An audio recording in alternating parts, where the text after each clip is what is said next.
Hey guys, today I want to talk to you about jaw rubs, and those are going to be rubs that we see from this chin groove and back, kind of under their jaw area. And we see these somewhat regularly, and there are a few different possible culprits.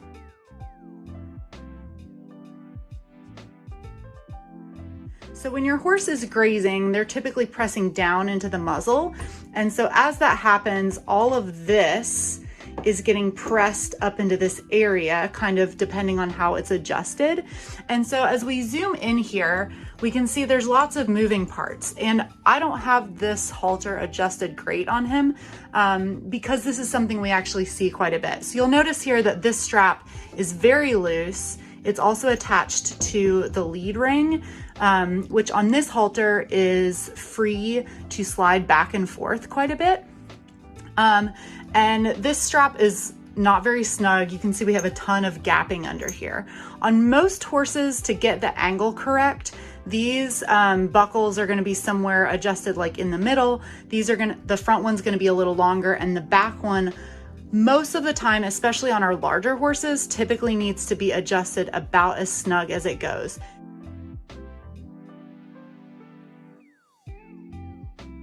And something else that we recommend if you are using a halter that has the lead ring here that is able to slide back and forth, we recommend not going through that with the muzzle strap. We recommend actually going around the noseband itself.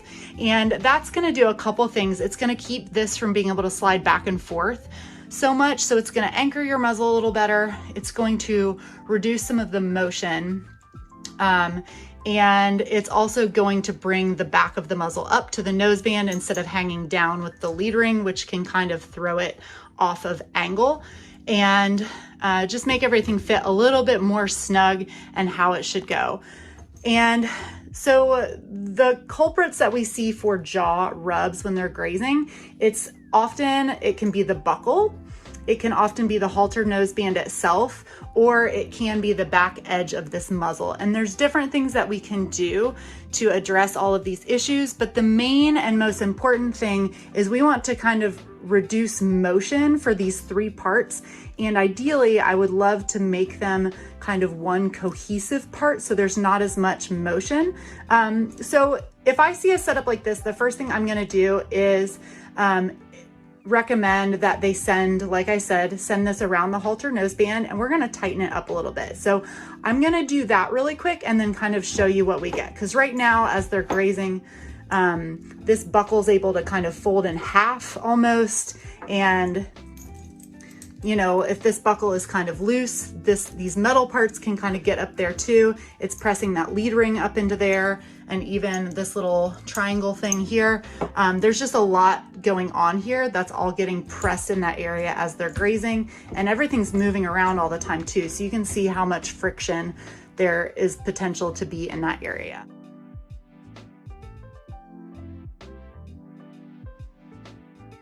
So when it comes to doing this back strap, I actually recommend doing it a little bit differently than how we do these straps, with sending the tail in first, going around the halter, and then buckling it back to itself. What I actually want is for this buckle to sit flush here so that it is not able to get up and around. Because typically when these are really short, if it's buckled that way, this buckle is going to be right here, and that's going to be really easy for it to get contact with their skin. Here, it's not likely to happen because it would have to go up and around. All this would have to get shifted a lot to get that buckle there. So, and I recommend doing this not on the horse. It's going to be a lot easier to take the halter off, but because this horse is very good at standing still, I'm going to show you this way. So the first thing I'm going to do is I'm going to go take the tail and go through the halter noseband. And we always recommend using these back keepers. In this instant, I'm actually not going to, because when you use the back keepers, it makes your buckle about this long. And I actually want, for this adjustment, yours might not need to be this short, but for him, I actually want the noseband and the muzzle to almost be one piece to reduce the movement and to get it fit the way I actually want it to be fit. So typically we don't recommend that, but for this adjustment, and we can help guide you on whether or not that's the best way to do it. So I'm gonna go back to front through the noseband and then send the tail down from inside to outside through the muzzle. And then I'm going to go through the buckle right here, and I'm going to pull that as tight as I possibly can. And what I want is for the metal part of this buckle to be flush against the muzzle, so there's no chance that it will touch the horse here. So right here, you can see I've got it pretty good, but I actually have the halter sandwiched on the inside of the muzzle. That's actually not what I want. I'm gonna move this. So the halter is, and try to twist it there so you can see it. I'm gonna move this so that the halter is kind of smushed up against the outside of the muzzle. Hopefully all of that makes sense. And I'm gonna get it as tight as I possibly can. So I've got that buckled, and you can kind of see that I've got the halter. We can get focused here. The halter is kind of sandwiched back behind this part of the muzzle, and I've got the strap going around. It's not through the back keeper, that's kind of sandwiched in there. And I've got the buckle where it's basically pressed up against here. So it's in a spot where it's not going to touch the horse. Now, the only thing I don't love about this is I've got this really long tail. So what I would most likely do is trim this. The only thing about trimming it this short is that there's a chance that it could pop out of here and come loose. So the other option would be if you wanted to leave it a little bit longer, and either way, I'm gonna figure out a way to tape it down. I'll probably run electric tape around the whole thing just to tape it down. But what this does is when your horse presses to graze, it all kind of moves as one instead of bending this buckle and sending this up into their chin.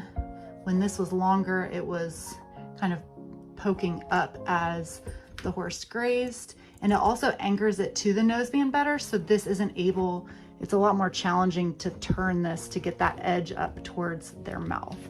So I'm going to show you the option with using the back keeper. It's gonna drop this down a little bit, and then I actually have one other option. And then if you stick around, I actually have another great padding option. I don't always recommend padding because adding bulk can kind of make the issue worse.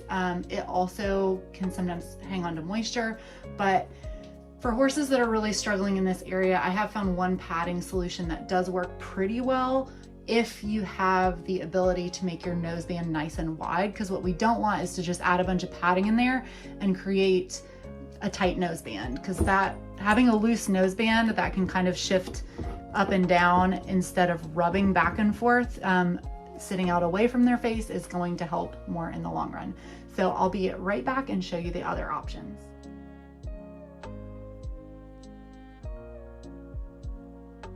All right, so with this option, I'm going to be doing the same thing. I'm sending the tail of the buckle through this way. This time I'm going to go through the back keeper right here, and I'm going to shift that around the halter as absolutely as tight as I can get it. I'm gonna really cinch that down. I'm going to send the buckle down through and pull the muzzle this edge so it's kind of up between the buckle and the strap. And I'm going to send the tail of the buckle through there and get it about as tight as I can get it. You'll kind of have to shift it around because we really want this buckle to be laying flat. Otherwise, if it's not, it's going to be sticking out like that and want to come undone. So kind of just pull on it a little bit to kind of get everything shifted around so it's laying nice and flat. And then what we can do here is send this through, and you'll still probably definitely want to trim this tail, but this gives you a little bit more leeway. And if it's like hanging off like this a little bit, that's probably fine. Where my horses are, the other horses would absolutely grab a hold of this and pull on it and then help them break it. So I like to keep everything trimmed pretty short. And then what I would also do is go ahead and run a loop of electric tape around here so that it encouraged it to lay flat. But then if this shorter tail, it would be much less likely to be able to back out, but it also just kind of keeps everything flush. And so here we still have, you can see the halter and the muzzle strap are kind of moving as one, instead of having a bunch of different pieces and parts kind of bending and shifting up to touch this area as much. Now, rubbing can still happen when it's set up like this. This is just usually a little bit better at avoiding those things.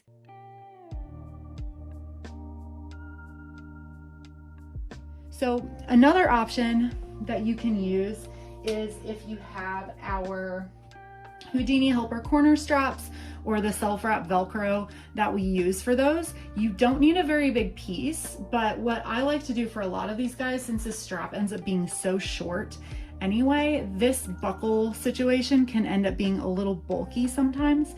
So I actually really like to use the self-wrap Velcro. I just trim this. This is actually going to be way too long, but same idea, but you don't have to worry about the buckle location. You can either have it so there's like a teeny gap between that you can run tape around, or what I have actually done for a lot of the horses on the farm where I am that need it to be extra slug, I'm just gonna slide that over so it's out of the way. I will put the muzzle here and run our loop like that and get it really snug. And then if you kind of rotate it around, even if you've made it a little extra long, you can get some extra overlap in there without it sticking out. I'm gonna see if I can get this last little piece through the slot.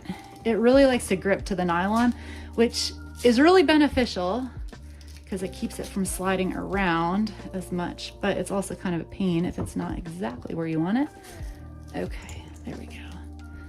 So I'm kind of using the muzzle slot as a little keeper there for the Velcro, and you can stop being so grippy. Okay, you can leave it as is like this. I usually still do a little loop of electric tape. I've actually gotten somewhere I've ran the electric tape around just over top of it, going the same direction as the Velcro to just kind of cover it up. And like if you're able to rotate the Velcro around like this, you can kind of shoot the electric tape through there. The thing I really like about electric tape is it's kind of like bendable. So you can kind of reshape it without getting a bunch of like folds in there. So you can also go around here. You can also, if you have like done the Gorilla Tape or the sticker option to cover the chin, you can just extend that up with Gorilla Tape and bring that over this intersection. Gorilla Tape creates a nice smooth surface. You just want to make sure there aren't any weird like folds or buckles in it because it's not as flexible as the electric tape, but covering that whole intersection with Gorilla Tape could be another option if you really need to smooth that area out. So that's another option there, but I really like doing this Velcro. I think if you need it to be right up on the noseband, you know, figure out a way to secure it down so it doesn't peel itself off. But if you can extend it even just like half an inch, you can usually get a good strip of electric tape and really wrap it around there super snug. And that usually lasts a really long while. They're not putting a ton of pressure on this strap most of the time. If they're gonna break straps, it's usually these because those are the ones their friends are biting or they're rubbing on a fence or whatever it is. So I really love that option. And actually, I think if you get electric tape around where the strap intersects itself, honestly, I feel like they hold about as well as these do, sometimes better, especially if you use a lot of electric tape.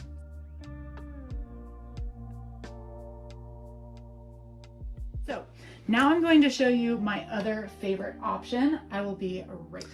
All right, y'all, here is my favorite padding option. I already have the first piece on here, but basically it is memory foam halter padding, which you can find at lots of different equine retailers. This specific one is, the brand is Centaur. I don't remember exactly where it was ordered from, but a lot of your like larger equine retailers are probably gonna carry these. I know I found them on SmartPack and other things like that, but typically if you Google memory foam halter padding, you're gonna get a set, and it comes in two.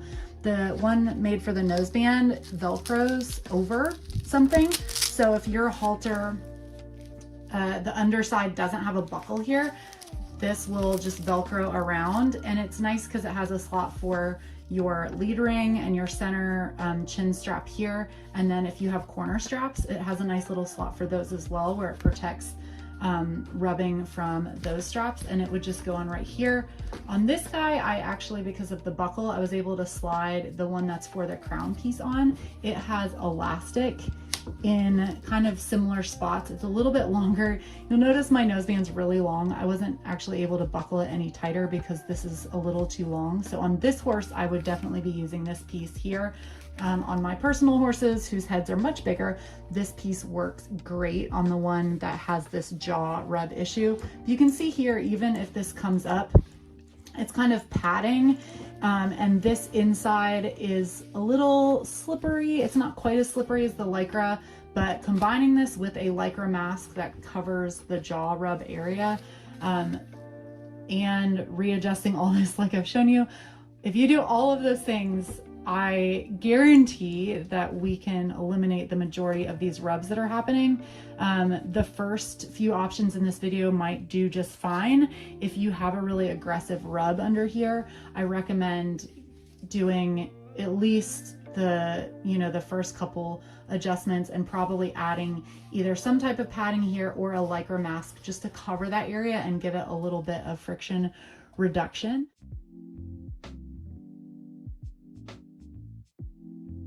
But if you have questions, or if you want us to kind of better pinpoint how to help you, sending us a photo directly from the side so we can see through the muzzle and see the whole halter, and see how everything's adjusted, kind of like this view right here, that is really helpful, because then, sometimes it's a muzzle adjustment, sometimes it's a halter adjustment, and sometimes it's something in between. But these are things that we found to work really well. And if you have other solutions that have worked great for you, let us know. We always like to update our solutions, because not everyone works for every horse. They're all a little different, just like humans. We all have some products that work with our skin and others that don't, and then other people do just fine with them. So we like to have as many different tools in our toolbox to offer people when they're running into issues like this. One last thing that I wanted to add is also that we're always innovating and always coming up with new products and accessories. We actually are hoping to create our own halter padding that would go on any type of halter, and we're hoping it'll be a little more low profile than this, and work really well with the halter. So depending on when you're watching this video, check our website, because we might have that product available for you now. So thanks for watching. Let us know if you have any questions, and yeah, send us photos if you need extra help. We are here for you.